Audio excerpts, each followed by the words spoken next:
Shalom adik-adik SMA Negeri 23 Batu Aji. Jumpa lagi dengan saya di sini, Stefan Romejuk.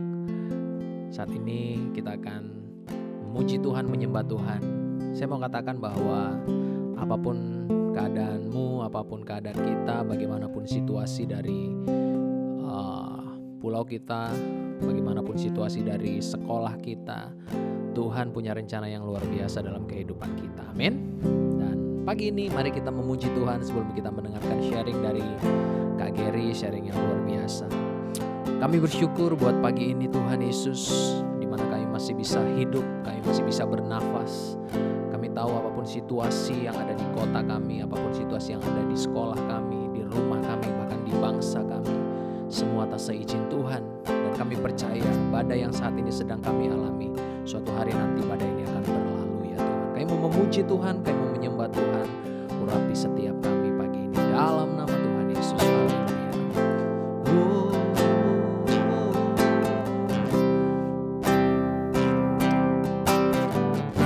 Kami datang Tuhan untuk menyembah-Mu.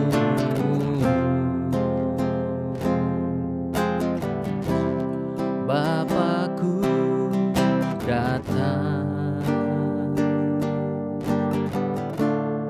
menyembah-Mu di sini. Ku percayakan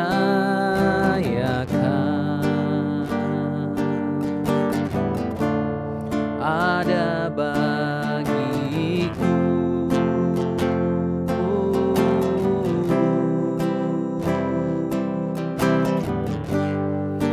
Kami sembah Kau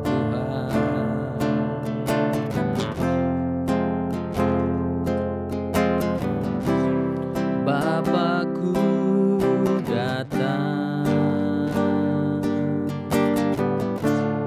menyembah-Mu di sini. Ku percayakan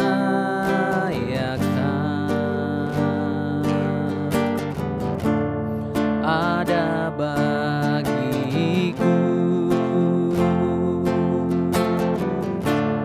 Tak usah ku takut, sebab Kau sertaku. Tak usah ku bimbang, Kau di dalamku. Tak usah ku cemas, Kau penghiburku. Saat ku lemah, Kau kuatku. Nyanyi haleluya, ku nyanyi haleluya.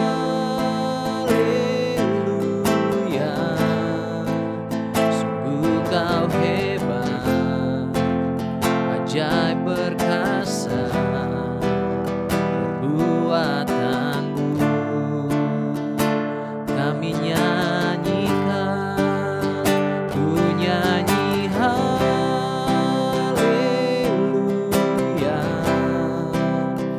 ku nyanyi haleluya.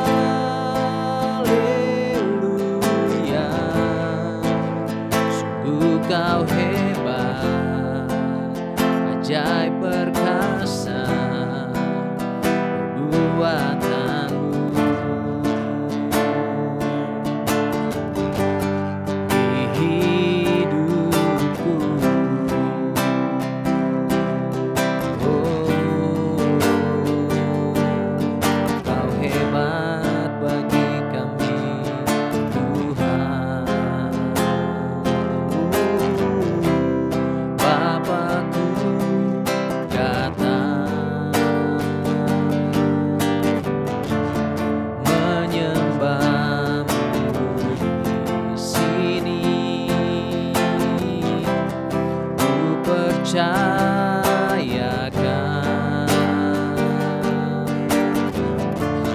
Ada bagiku. Tak usah ku takut, sebab Kau sertaku.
bagimu. Sebab itu ku memujimu, Engkau Allahku, mulutku kan selalu pujimu, dan angkat tangan sembahmu, tinggikan namamu, Yesus, kemuliaan bagimu.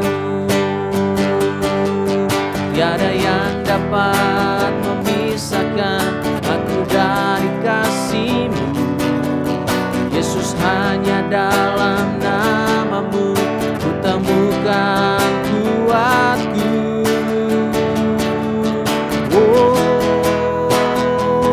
Sebab itu ku memujimu, Engkau Allah kami, mulutku kan selalu pujimu, dan angkat tangan sembahmu,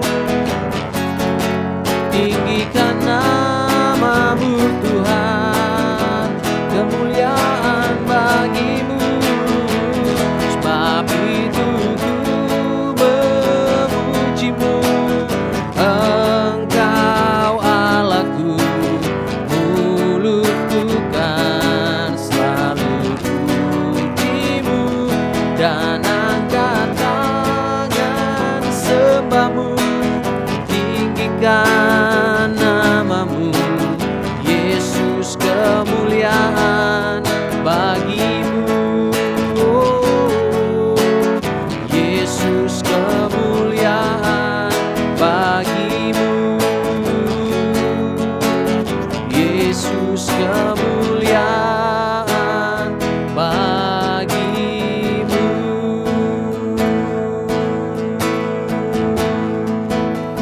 Haleluya.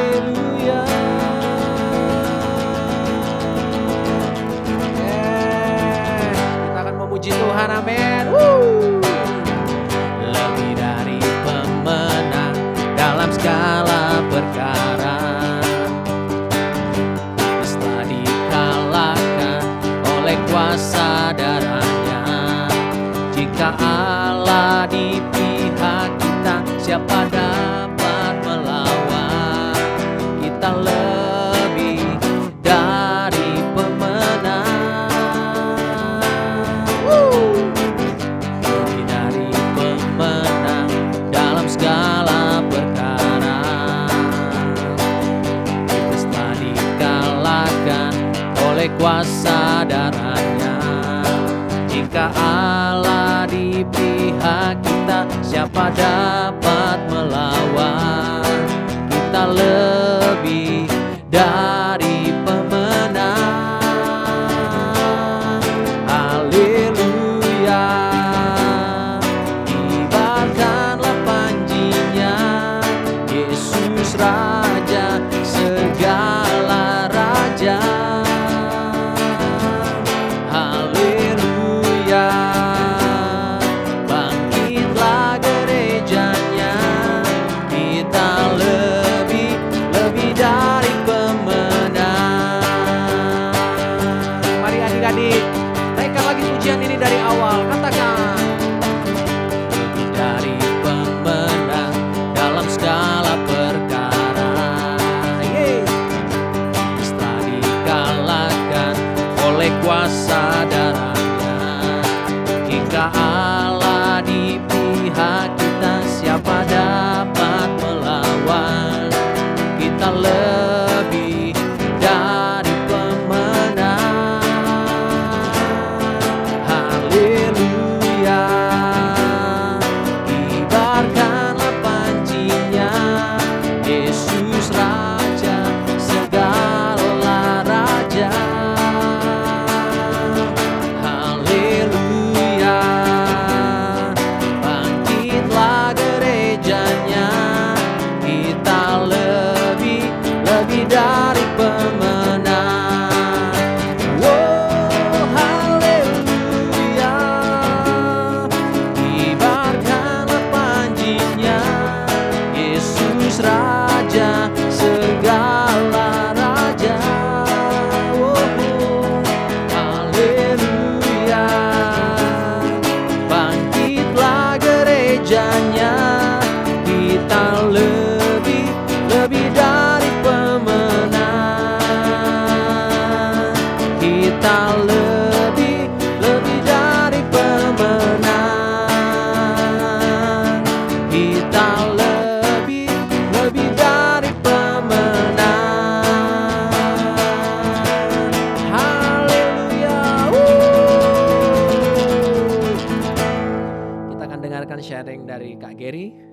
Tuhan Yesus memberkati.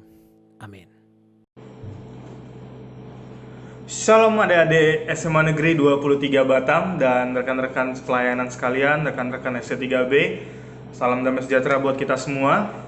Nah, hari ini saya akan sharing singkat ya untuk adik-adik kita, anak-anak SMA Negeri 23. Apa kabarnya kalian? Saya mau tetap percaya, kalian tetap dahsyat, tetap luar biasa, tetap menaruh pengharapan di dalam Tuhan. Amin. Nah, di situasi seperti ini saya mau bilang dunia enggak semakin baik. Sekali lagi saya mau bilang dunia enggak semakin membaik. Adik-adik semuanya, kita buka Alkitab kita dalam Ibrani 12 ayat 14. Alkitab mencatat, berusahalah hidup damai dengan semua orang dan kejarlah kekudusan. Sebab apa kata Alkitab? Tanpa kekudusan tidak seorang pun akan melihat Tuhan. Nah teman-teman semuanya, seberapa pentingnya kekudusan ini dalam kehidupan kita, dalam situasi seperti ini, seberapa berpengaruhnya kekudusan dalam kehidupan kekristenan kita. Kalau kita belajar apa arti kata kudus, kudus itu artinya adalah terpisah dari dosa dan dikhususkan bagi Allah. Sekali lagi, kudus artinya terpisah dari dosa dan dikuduskan bagi Allah.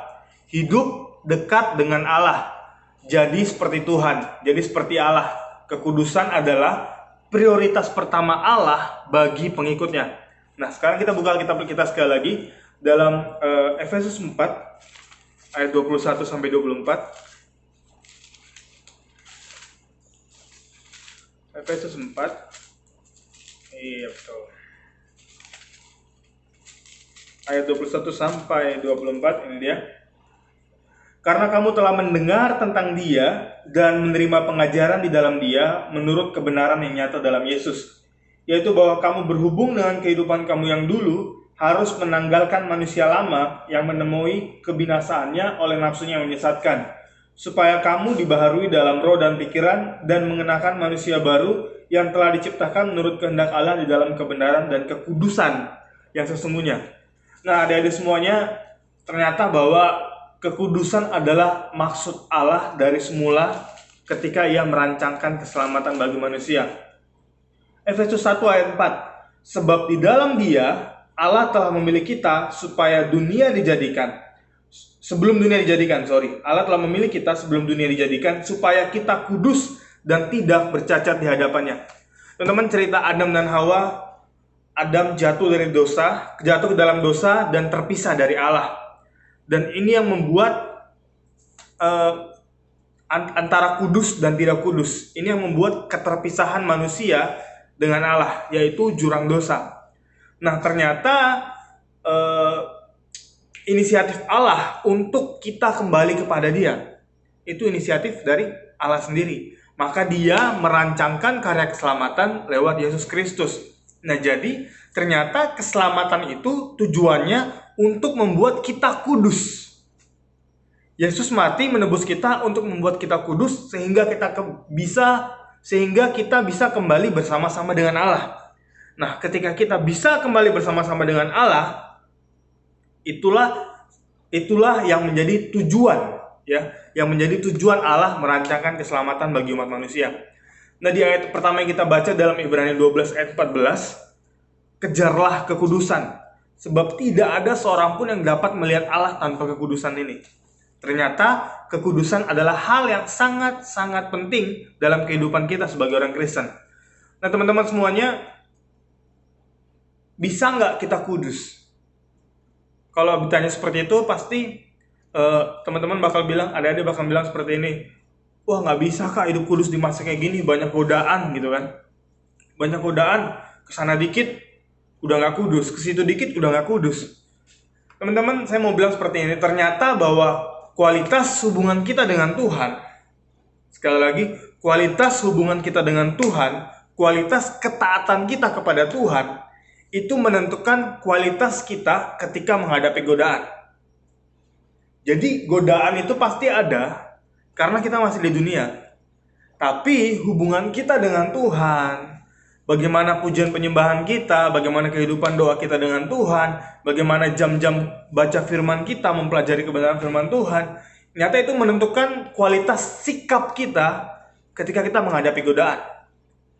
Kualitas ketaatan kita kepada Tuhan, mengikuti apa yang firman Tuhan katakan. Sekali lagi, jam doa kita, bangun hubungan kita dengan Tuhan, itu yang membuat kita bisa menghadapi godaan-godaan yang ada di dunia. Teman-teman, manusia bisa jatuh dalam dosa, kita bisa jatuh dalam dosa, tapi kita nggak hidup dalam dosa. Karena firman Tuhan mengatakan, barang siapa mengaku dosa, maka ia adalah Allah yang setia dan adil yang akan menghapus dosa kita.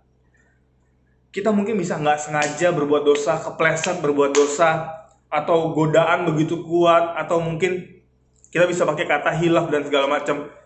Tapi yang membedakan kita, orang Kristen, dari orang dunia ini adalah kita nggak hidup dalam dosa itu lagi dan lagi. Tapi kita mau bangkit, kita mau terus belajar.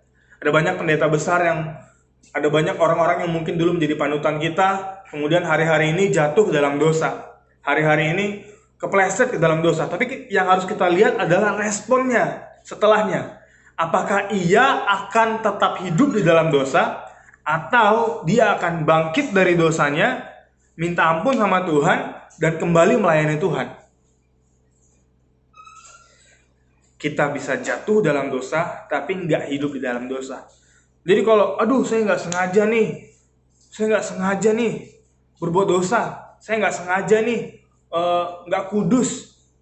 Oke, sekali, 2 kali.